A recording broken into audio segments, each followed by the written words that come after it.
കുന്നത്തൂർപ്പാടി മുത്തപ്പൻ ദേവസ്ഥാനം താഴെ മടപ്പുരയിൽ സംക്രമ വെള്ളാട്ടം നടന്നു. നിരവധി ഭക്തർ പങ്കെടുത്തു. ഇനി കർക്കിടകം കഴിയുന്നതുവരെ വെള്ളാട്ടം ഉണ്ടായിരിക്കുന്നതല്ലെന്ന് ക്ഷേത്രം ട്രസ്റ്റി ഭാരവാഹികൾ അറിയിച്ചു.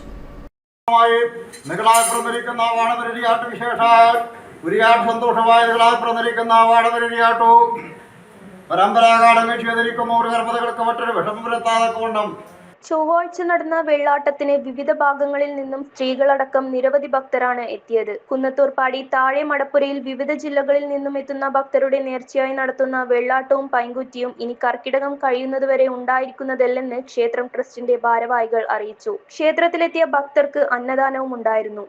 കുന്നത്തൂർപ്പാടിയിലെ താഴെ മടപ്പുരയിൽ ഇനി ഒരു മാസത്തേക്ക് പൈങ്കുറ്റിയോ വെള്ളാട്ടമോ നടക്കുന്നതല്ല. പഴയ ആചാരപ്രകാരം വിശ്വാസപ്രകാരവും ദൈവങ്ങൾ പയറ്റിന് പോകുന്നത് സങ്കല്പമാണ്. അപ്പോൾ ആ പയറ്റിന് സങ്കല്പത്തിൽ അവർ ദേവലോകത്തേക്ക് പോകും. ആ സമയത്ത് ഭൂമിയിൽ ഉണ്ടാവില്ല എന്നാണ് സങ്കല്പം. അപ്പോൾ ആ നിലക്ക് പണ്ടേ ആചാരപ്രകാരം ഇവിടെ താഴെ പള്ളിയിലെ താഴെ മടപ്പുരയിൽ പൈങ്കുറ്റിയോ വെള്ളാട്ടമോ ഉണ്ടായിരിക്കുന്നില്ല. അടുത്ത കർക്കിടകം 30 വരെ. ഇനി കർക്കിടകം 30-ന് മാത്രമേ വെള്ളാട്ടമോ പൈങ്കുറ്റിയോ ഉണ്ടായിരിക്കുന്നതുള്ളൂ എന്ന് ഭക്തജനങ്ങളെ അറിയിക്കുന്നു.